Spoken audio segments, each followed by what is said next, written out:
Hi hello नमस्कार आणि तर रामदास कॉमेडी यूट्यूब चॅनलमध्ये तुमचं सगळ्यांचं खूप खूप सारं स्वागत आहे। तर एवढे दिवस माझा व्हिडिओ का नाही आला कारण की प्रॉब्लेमच तसा होता आणि माझं नवीन वर्ष स्टार्टिंगपासून सुरुवातीपासूनच म्हणजे बॅड लक चालू झालंय। पण मी बॅड लक नाही म्हणणार, मी लक म्हणणार, कारण की देवाच्या कृपेने माझं सगळं व्यवस्थित झालं। कारण की माझ्या एवढं संकट मोठं आलेलं ना, विचार सुद्धा करू केला नव्हता मी। एवढं संकट स्टार्टिंगलाच आलेलं। बस बघ खाली, इथे बस, खाली बस, हसू नको। तर हे माझं लेकरू आहे सोन्यासारखं, माझं लेकरू।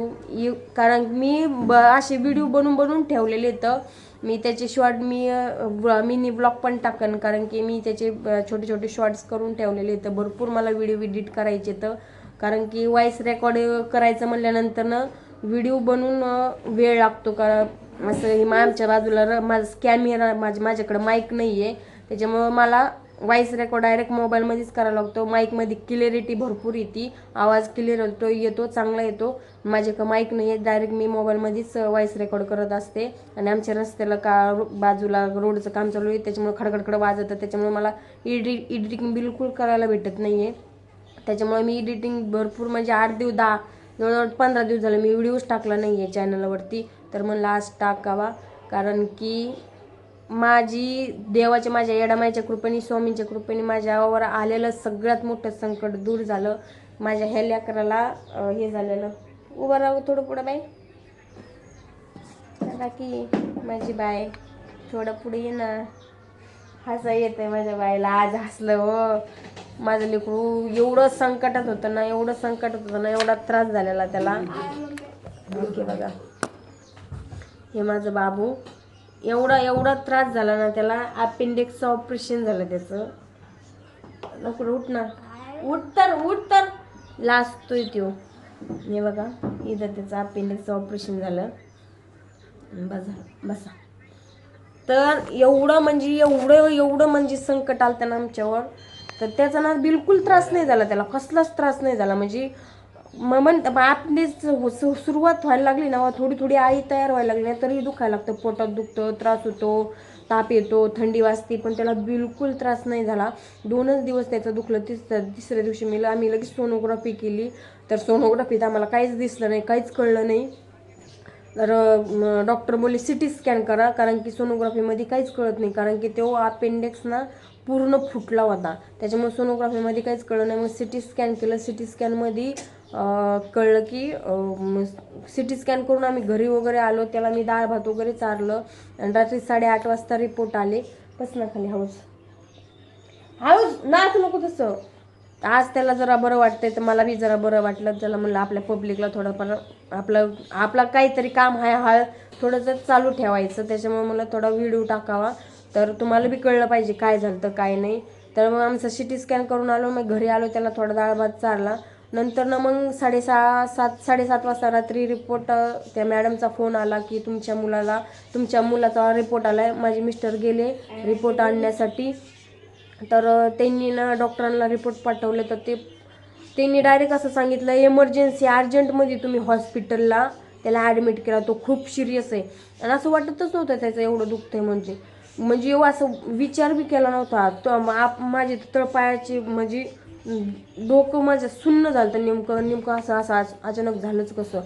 तर ते आम्ही ना अर्जंटमध्ये ॲडमिट करा बोललेले, कारण की तो भरपूर म्हणजे त्याच्या पोटातला अपेंडिक्स फुटलेला, आणि पूर्ण ती अपेंडिक्स फुटलेलं पूर्ण अशी त्या स्किनला म्हणजे आतनं पोटात घाण चिपकलेली अशी। तर तो असं हे झालेलं भरपूर म्हणजे सिरियस बोललेले डॉक्टर। तर माझा नवरा बी विचारत पडला, मी पण विचारत पडले, आणि करायचं काय इथल्या हॉस्पिटलमध्ये गेलो, तर ते डॉक्टर बोलले आम्ही गॅरंटी देणार नाहीत ऑपरेशन केलं तरी। तर अंगलाट कापायचं, माझा नवरा रडायचा, मी रडायचो, अक्षरशः हे झालं तर आमचं सुन्न झालं। नेमकं करायचं तरी काय, आपल्या एवढ्याच लेकराचं म्हणजे अचानक असं कसं होऊ शकतं ना। आजवर थोडं कळायला पाहिजे बाबा, आपल्याला कळलं पाहिजे बाबा आपल्या पोराला हा त्रास झाला, तो त्रास झाला, आपण सोनोग्राफी केली असते, हे केलं असतं, पण त्याला काही त्रासच नाही झाला. अचानकच 2 दिवसातच एवढं लास्ट स्टेजला गेलं की म्हणजे टेन्शन येतं ना बाबा, असं अचानक कसं काय झालं. सगळे आम्हाला बोलायला लागले, तुम्हाला आजवर कळलं नाही का, काय नाही का. तर आपल्या लेकराला वाटतं, आपल्याला वाटतं का आपल्या लेकराला त्रास व्हावा की असं व्हावं तसं व्हावं. तर डॉक्टरांनी तसं सांगितलं. मग आमचे इथले नगरसेवक आले, तिकडं ठाण्याला न्यायचं बोलले. अगोदर बोलले MGM ला आणि वाशीला हॉस्पिटलला ॲडमिट करायला, तिकडं घेऊन जायचं ठरलं. तर नंतर बोलले आपण ठाण्याला जाऊया. शिवाजी हॉस्पिटलमध्ये गेलो, तिथं काहीच नाही, पेपर वगैरे काढले, पटकन लगेच ऑपरेशनला म्हणजे लगेच ट्रीटमेंट चालू केलं. त्यांचे खरंच मनापासून धन्यवाद आमचे नगरसेवकचे. आणि खरंच आमच्या सोसायटीतले बी लई चांगले माणसं आहेत सगळे म्हणजे वाईट वेळेत पटकन उभा राहणारा माणूस असावा. आम्ही माझ्या नवऱ्याचं काम तसंच आहे, प्रत्येकाच्या वाईट वेळेत आम्ही पटकन म्हणजे माझ्या नवऱ्याचं काम आहे बाबा, काही बी असू, वाईट असू चांगलं असू, माणूस चांगल्या वेळेत नाही पण वाईट वेळेत माणसानी ना खंबीरपणे एखाद्याच्या पाठीमागे उभा राहावं. आणि सगळे लोक धावून आले, पटकन माझ्या मुलाचं ट्रीटमेंट झालं. आणि आम्ही रात्रभर जागं राहिलो ऑपरेशन करूपर्यंत. माझ्या जीवात जीव नव्हता. मी स्वामी समर्थनला, माझ्या येडायमाईला, आपल्या सगळ्या देवांना हात जोडत होते सारखे, बाबा माझ्या लेकरू सुखरूप बाहेर होते, ऑपरेशनमधून सुखरूप बाहेर होते. तर सगळ्यांच्या आशीर्वादाने आणि आताच बरा येतो, म्हणजे खातोय पितोय, सगळं व्यवस्थित आहे. ऑपरेशन वगैरे झालं. तर आणि सगळ्यात मेन डॉक्टर बोलले ही पहिलीच केस आहे की एवढं लास्ट स्टेजला जाऊन आम्ही पेशंट वाचवले. नशीब तुमचं, आपलं बी काहीतरी, आमचं माझ्या नवऱ्याचं, आमच्या पूर्वजांचं काहीतरी पुण्य असेल बाबा की आपलं लेकरू वाचलं, सुखरूप आलं. आयामाबाईचं, माझ्या आई अडामाईचं, माझ्या स्वामी समर्थांची कृपा.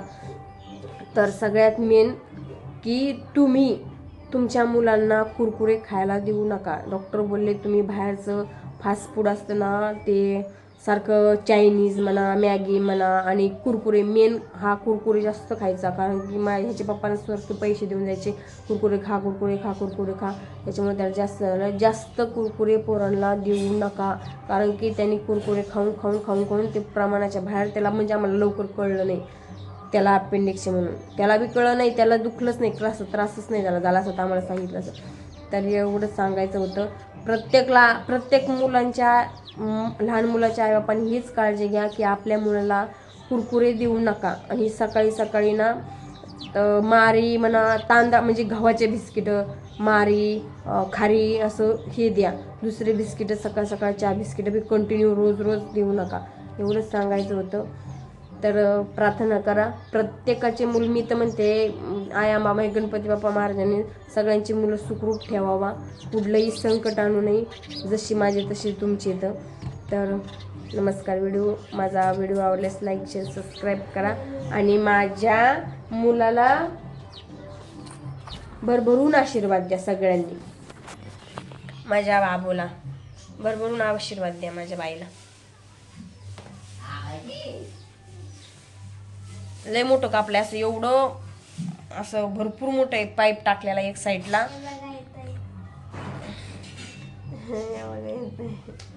माझी बाय ग, लय रडलो होतो आम्ही. पायाखालची जमीन सरकली होती, ऐकलो होतो.